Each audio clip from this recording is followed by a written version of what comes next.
Jet car junkies, get ready, get set. It's jet car time from Raceway Park, Albridge Township, New Jersey. If you like fire, you like smoke, you like flame, you like race cars that go 290 miles per hour, you take a jet engine out of an aircraft. You put it in a race car chassis, you put a body over it, you put a person inside, and that person goes from the starting line to the finish line in less than 6 seconds with a rooster tail of flame out the back. These are jet cars. They're fast, they're colorful, they're awesome, they're ferocious. They go 290 miles per hour. They put flame out the back. They put 4 Gs on the starting line. They put 3 Gs at the finish line. There's nothing like them in the world. Jet funny cars, jet dragsters, all coming your way next from the Pro Jet Car Championships at Raceway Park, Englishtown, New Jersey.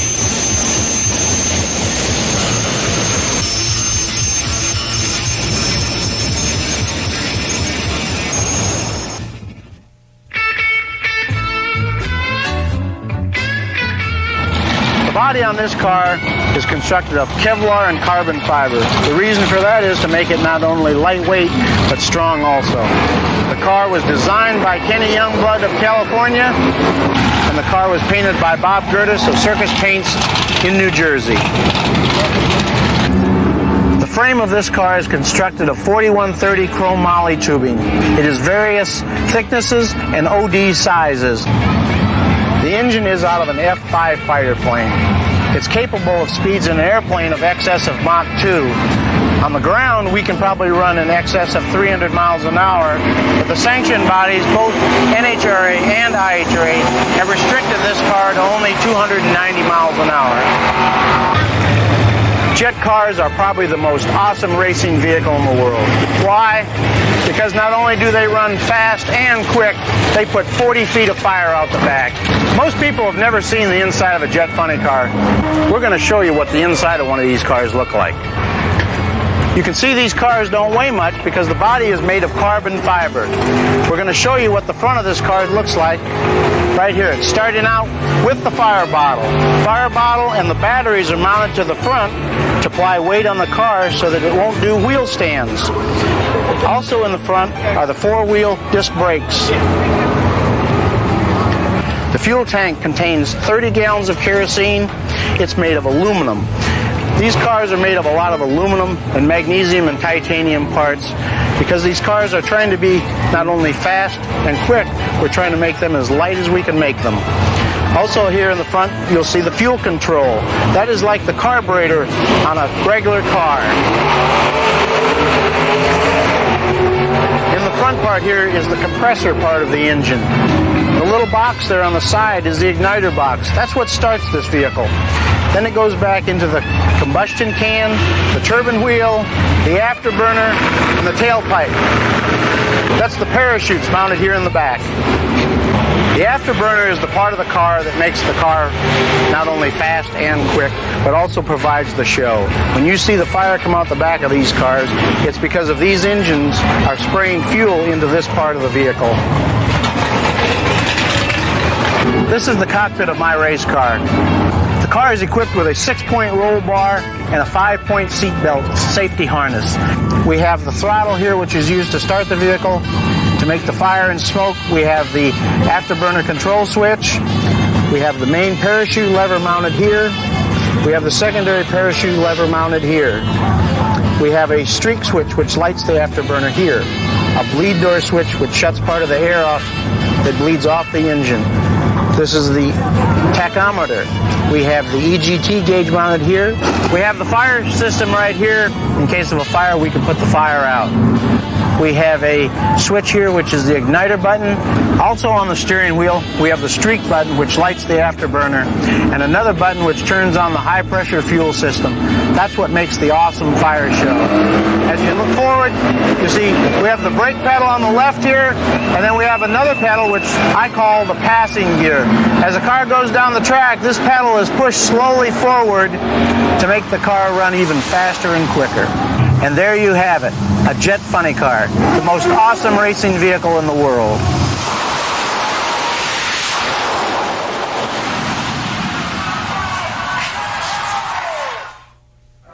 Today, are running pretty good from what I can tell right now. The weather's beautiful, the air's cold enough, it's a really gorgeous day. The track's got plenty of stick for them so that they can hold on the line over here, which has always been a problem with these guys with all the power that they're making now. So I think it's going to be good. The first 4 pairs that went down already were great.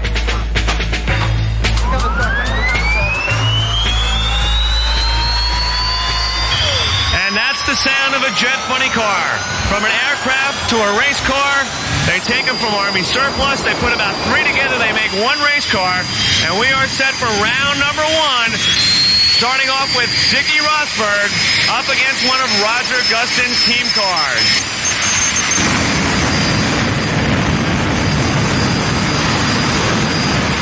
Look at the flame coming out of Dick Rosberg's race car.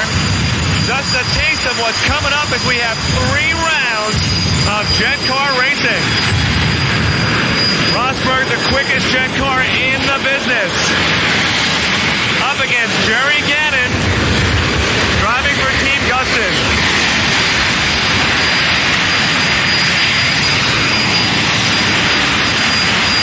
And right now they're going through the pre-race firefight, one of the most awesome moments in motorsports when the drivers dump raw fuel, that's kerosene, into their afterburner and light it on fire.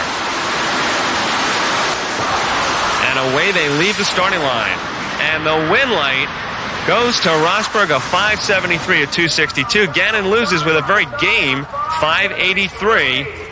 He is the king, the quickest and fastest jet car in the country, the main event warrior driven by the man himself, Dick Rosberg. Dick, what about racing in Englishtown? Tell us about the Raceway Park facility and how it affects your race car. Raceway Park is, sometimes the air here gets bad, sometimes it's good. Today it's very good. It's probably one of the better tracks in the United States. Up until this point right now, we've been very successful on racing this car. We've held several track records. We are right now 57-0, and we want to maintain that to get it a little higher. A brand new car for Bob VanSciver, a Ford Thunderbird body. Of course, the body's pretty much just a cloak. And when you look underneath, you see the jet car pilot sitting side saddle. You see the air filter, and right alongside of him is the J85, or in this case, for Mr. Evegens, that's the Pratt & Whitney motor. And there's the tried and true Thunderbird called Running Scared. Mike Evegens, he's been racing jet cars for 20 years. He's got a brand new ride, the 93 Camaro, looking very swoopy. And he'll be up against VanSciver, the man who not only works at a drag strip in South Jersey, he also is part owner of a new one in North Carolina.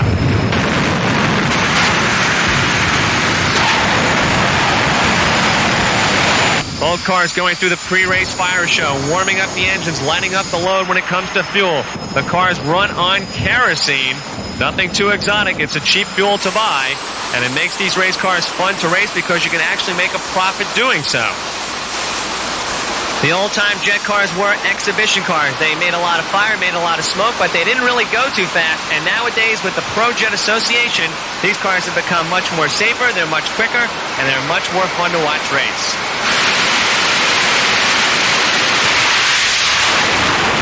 Look at the heat waves off the race cars. They pull the chutes, the cars slow down dramatically. Actually, 3 Gs at the other end of the race course as Mike takes the win light as he goes 582 at 271. Well, anytime you go that fast, there is some danger involved, of course.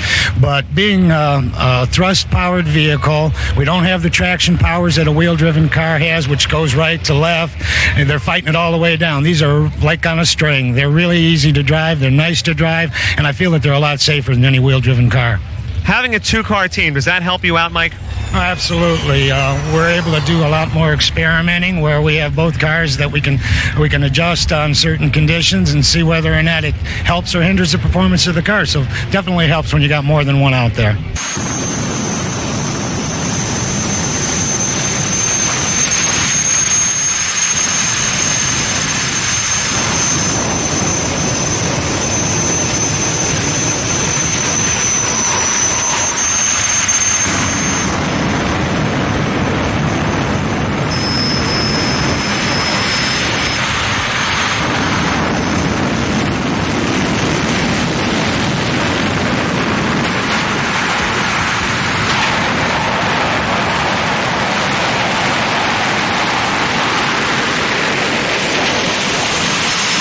when they actually dump the fuel in the afterburner on the starting line before the race, they're actually lighting the spark plugs in the back of the igniter, which is in back of the tailpipe. But what they're doing is they're actually lightening the load of the race car. In effect, they're making the race car lighter, which in effect makes the race car quicker. So that's what the firefight is actually used for, not just to make the fans go nuts, which it certainly does.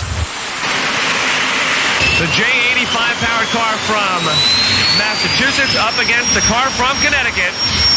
Hanna, without a doubt, with the exception of Rosberg, one of the best in the business. And it's a good start for Davidson, but here comes Hanna. And he takes the win light, dumping the chute at top end, and goes 566 at 280 miles per hour. Ladies and gentlemen, this is it. The war to settle the score. The two quickest jet cars in the country. Hanna in lane number 2. In lane number 1, the one, the only Dick Rosberg. He had his track record taken away just a couple moments ago.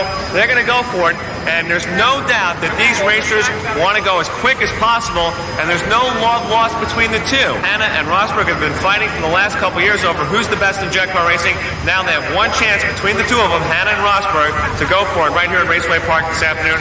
May the best racer win.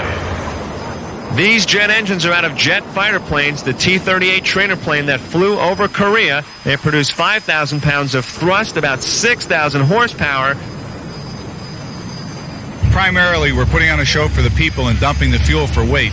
Once we get the car to the point where we feel that it's light enough to make the run down the track as fast and quick as we can, we try to stage it in that window of time and make our lead. That's what the pre-race firefight is actually all about. That's true. It's a double-edged sword, so to speak. We're really putting on a show for the people, getting the car ready. A lot of people ask if we're warming the car up. No, we're not warming the car up, but we are dumping a lot of fuel, putting on a show, getting the car in a weight range where we feel we'll be competitive. We need a good starting line so we can stage. We can stage properly at max RPM. We're looking at close to 20,000 RPMs with these engines, and that's an awful lot of push. So when we get the cars to the starting line, we're looking for good traction, but in addition to that, we want a smooth track. If we have any kind of a bump condition and the car happens to move around a little, anything that it doesn't go from A to B straight as an arrow, costs us time. They're out of the gate. Hanna takes an early lead. He stretches it out, and he takes the win light as he goes 564 to Rosberg's 569, the quickest side-by-side jet funny car race in history. And time is what drag racing is all about. The difference between a jet dragster and a jet funny car is almost the same as with a top fuel dragster and with a fuel burning funny car. One has a production looking type body on it, the flip-flop type body, what we used to call floppers in the old days. And the dragster looks very similar to what a top fuel car looks like. It's a longer wheelbase. It just has some body panels on the side, whereas the funny car does resemble an actual production type vehicle. Jet car fans, it's time for the Jet Dragsters. It's man versus woman as Tammy Gatlin from Texas takes on from Chicago, Illinois, second-generation drag racer Tony Schumacher in Wayne Canute's Odyssey. And just like we saw the Jet Funny Cars a moment ago, we watched the pre-race firefight between these awesome jet machines. And there is the lady. She's a young lady. She's only 29 years old, driving Jack Caulfield's machine. And she's right now lighting the afterburner, taking on Tony Schumacher. When he leaves the line, the driver can experience 3.5 to 4 Gs. It's fairly constant on the racetrack. And stopping, when we use our larger 28 parachute system, you can see up to 9 Gs stopping for a split second. Jet Dragsters much different from the Jet Funny Cars. First of all, they're lighter, they're more aerodynamic, and they are much quicker. They can go just up to 300 miles per hour. And there's Tony Schumacher moving up in the tower lane, this side of the camera, and there's Tammy Gatlin driving her machine out of Texas. And look at that little lady driving her jet car. The cars make so much power, the drivers have to lock up the brakes to keep them from going through the starting line. And these cars have no reversers, so once they go through the beams, they are done. And away goes Tammy Gatlin. Problems on Tony Schumacher's car. And there's Tammy. She'll take the win light, and she's got a big smile on her face. Look at the twin chutes slow the car down, and look at the fire coming out of the back of Tony Schumacher's car. I've never seen this before with a jet car. It's like a fuel funny car. He dumps the chutes out. The chutes are on fire. Ladies and gentlemen, what you just saw was a flame out, and you see Tony Schumacher getting out of his race car. He's okay, but he'll take a look back and see some of the damage on the race car. Tony, there's a lot to do in this race car. What is it like on the starting line? Oh, it's a tremendous feeling. You got the crowd, everyone's cheering you on. You're looking at the guy next to you, he's shooting fire out the back of a car, and there's loud thunder. There's a tremendous amount to do, and you just got to try to maintain your concentration. You're hitting afterburners, you got fireballs coming out, and there's so much to do that you need to make sure you don't get distracted. Tony, was it hard to adjust to the thrill of a jet track, for the speed, the acceleration? Well, it takes a little while to learn when to pull the parachute. You're going awful fast, and the track's moving real fast. It's not hard to adjust to the ride. It's a real smooth ride. Tends to go straight. When you get out of shape, you got to shut it down. There's no correcting these cars. I'd say it wasn't as difficult as it was going into, say, for instance, if I went into a fuel car where there's actual clutches and pedals. This is a little easier, but it's definitely a handful. It's a real nice ride. There are many technological advances in jet car racing. Probably the primary one is the use of data acquisition systems, which most people commonly call a computer. It's number one, it helps you on the tune-up. You can see how much tailpipe pressure is being made, which is probably one of the primary indicators of the tune-up level. The other thing is if you do have a problem that you have to troubleshoot, it'll tell you right where to go and start looking instead of just changing parts. What this enables us to do is look at engine RPM, temperature, half a dozen pressures, half a dozen different air temperatures, all at 100 samples per second. And with this information, knowledge is power, somebody once said, and this is how we're going to get the ETs into the force. Obviously, it's a dangerous sport, but not unduly so. If there wasn't an element of risk involved in this, everybody'd be out doing something else. They wouldn't be here to watch. I mean, what we're trying to do is control that risk. That's our job as builders and fabricators. I think the fans like two things: the spectacle, the speed, and actually let me revise it to three things, and the competition. Every single one of these guys is out here to beat the other guy, no question about it.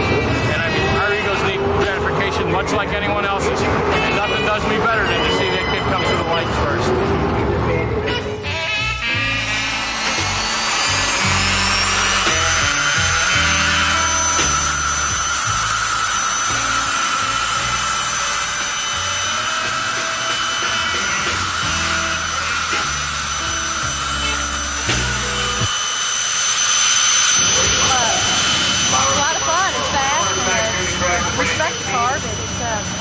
I enjoy it. Project butterflies, because I respect the car, but you don't seem to think about much once the car starts running. You're thinking about the car and your run. I do a fire show with the engine at a lower percentage, and then I bring the engine up, do the bangs and the pops, and then I bring the engine up to where I want to stage it. I leave at like 105%, 125%, whatever the track will hold. And then as the last person stages, then I put it in smoke, and when I see yellow, I light it and go.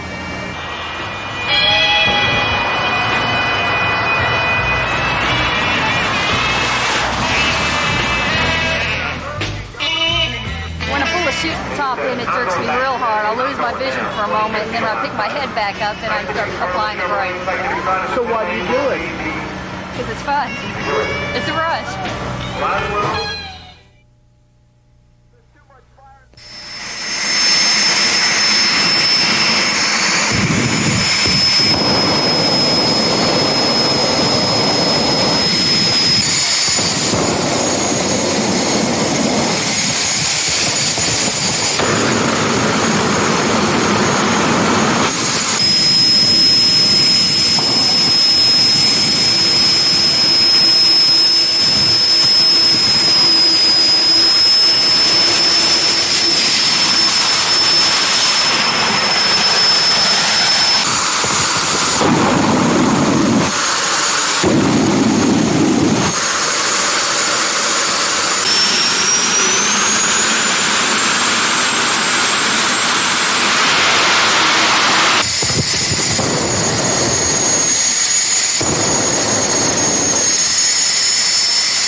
2:35 for low ET. He just misses the track record. Unbelievable 5-second run. Let's hear it for Dickie Rosberg in the main event warrior.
Check it out, 605, 268 miles an hour, unbelievable.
Second quickest run, 275, and the Dutchmans are in the semifinals.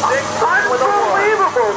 I think night racing's 100 times more exciting than racing of the day, both for the spectators and the drivers. I mean, you can't see as well at night maybe, but you see what you need to see, and that's about all you see day or night driving one of these cars.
second run, 277 miles an hour.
Smith goes 553, and based on what I know about Phil Smith's race car, he might have had a flame out.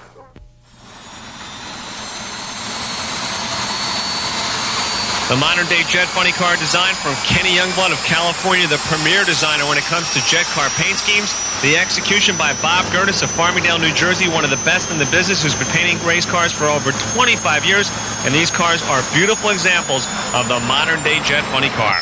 As right now, Davidson starts to warm up his engine. Pat Davidson, a new driver in the circuit. He's got a beautiful race car, but he's got one of the toughest customers, Bob VanSciver, driving the Running Scared race car. And he's not kidding about that logo, Running Scared. And there's that beautiful circus-painted Thunderbird ready to roll up to the Raceway Park concrete starting pad.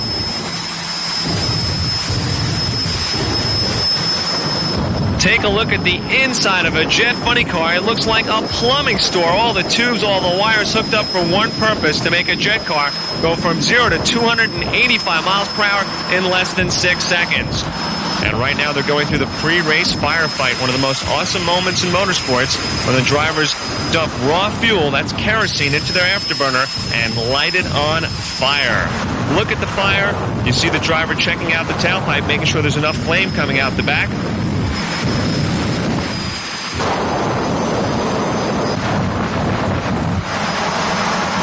Moving up in Bob VanSciver's race car to the starting line, you see him lining up the race car into the hot groove, trying to get the car stuck to the Raceway Park concrete starting pad.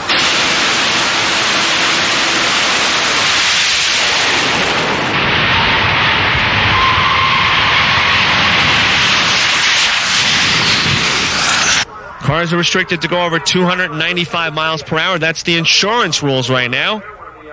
Track operator, track owner, and jet car pilot, Bob VanSciver. Why jet cars, Bob? Well, because they're fascinating, the crowd loves them, and they're fun things to drive. Bobby, do you think the jet car class could someday be a professional class like Super Comp or Pro Stock or Top Fuel? I think it has the capability of being every bit of a professional pass right now. You know, with the likes of Hanna and Dick Rosberg and Roger Gustin and teams like that. Everybody's stepping up and everybody's doing it safely. Now, you're teamed up with Dick Rosberg. Where did that association come from? I bought Dick Rosberg's car back in 1985, and he helped me, and he's my mechanic and my mentor. He's the tuner? Yeah, he's the tuner. And what does it take to tune a jet car in between rounds? A lot of knowledge and a lot of time. Unfortunately, we don't have a lot of time, but we do the best we can do. Do pretty well, I'd say. Now, tell us about your experiences in jet cars. Any scary experiences you could talk about sometimes when things were not going right? Well, we've had a couple of times when the parachute didn't come out, and one time we ran off the track in St. Louis, and fortunately the car was okay and there was no injuries. You've ever been scared? I'm scared every time I drive it.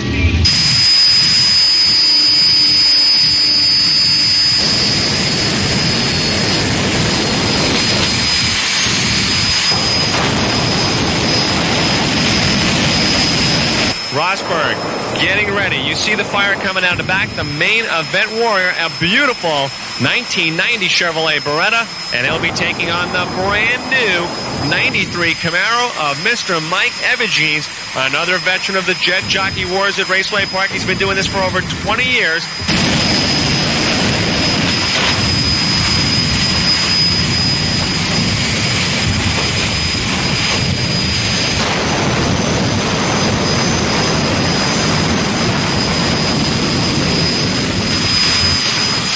And once again, that pre-race firefight is in process. They're just about ready to stage up. The starter in the middle will flip the switch for the electronic timer. A 0.4 of a second blink of the Christmas tree, and look at all the smoke. Unbelievable sight of power.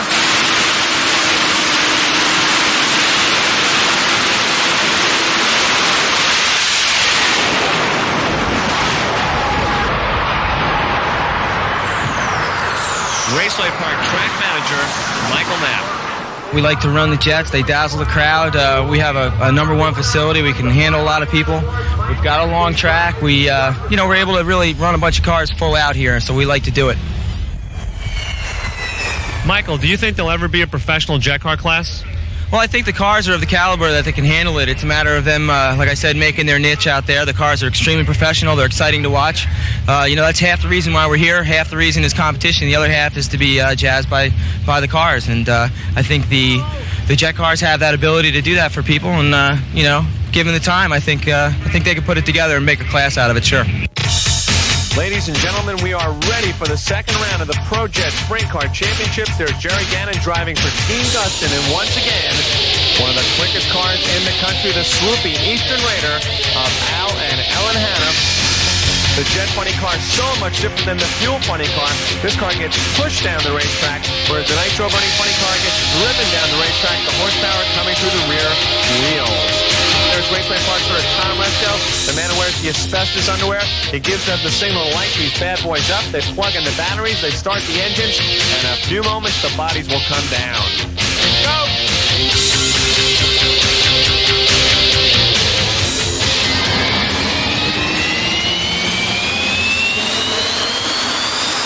First you see the smoke, then you see the fire.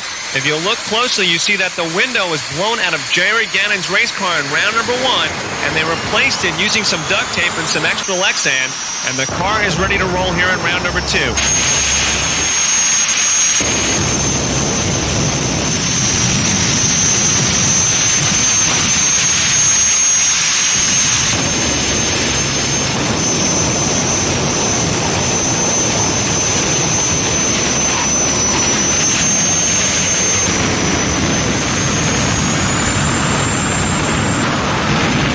Just a couple moments before round number 2 action here at the Pro Jet Spring Funny Car Championship continues.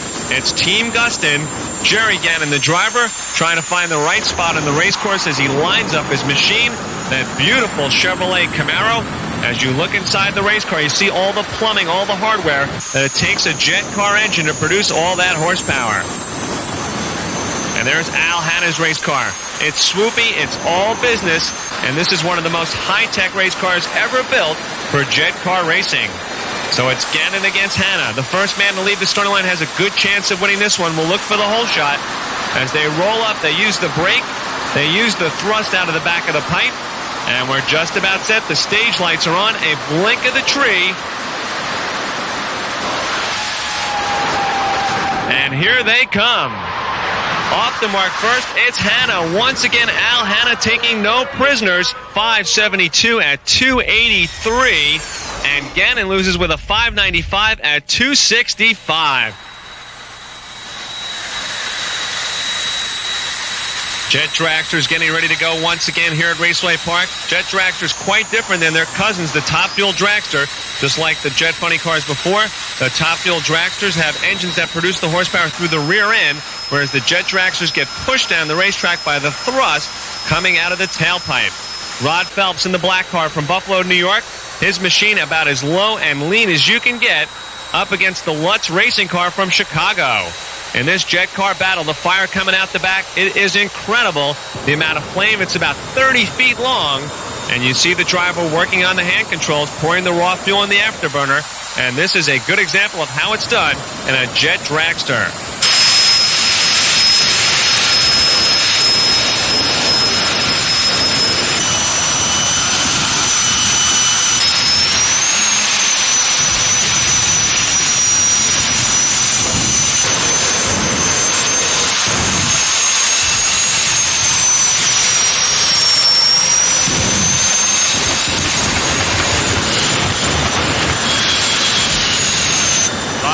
getting his car ready. The fire coming out the back. You see the heat flames, the heat waves. It is amazing, the horsepower.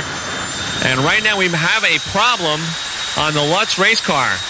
Tom Resco, the Raceway Park starter, looking underneath the car. You see the crew pointing out some problems, and there's a broken fuel line on the machine, so we'll have to turn off the damn Yankee car. The Lutz racing machine is shut off. We'll have to wait on the starting line, so Rod Phelps will go by himself. He will get a single.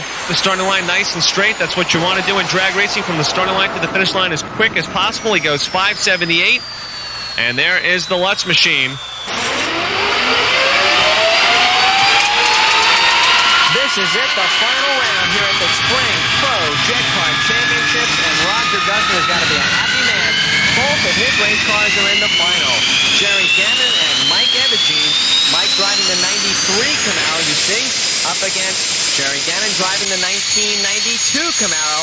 The new car looking good with Mike Evegens at the helm. This is it, the overall championship, and Roger Gustin's both cars, powered by the Pratt & Whitney motor, are in the final.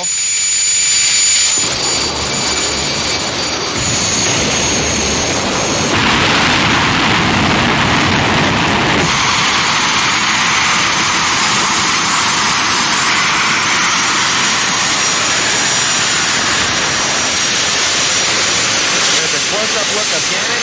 They're just about ready to go. The car's approaching is starting to lead. The white Camaro is the 93 rear lane. The far lane, the 92. Evegens against Gannon. This is going to be a good one. Both cars capable of running in the 580s. The smoke is coming out.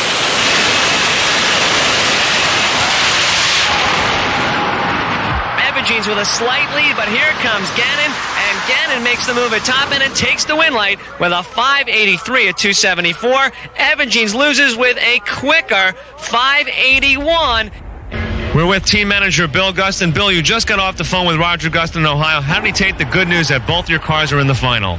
Well, after the wreck he had last year, he's still on the mend, and I think his bones just healed tremendously from this. We told him first we blew the windshield out of one car. I kind of tore him up, and then there was dead silence, and he said, well, then what happened? So, well, then we ended up both our cars in the final.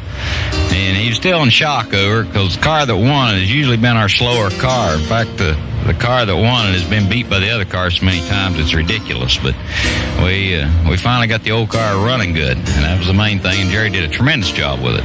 Tremendous. Jerry put him out, cut a great light, and that's all it takes. That's why we call him Jerry Boom Boom Gannon.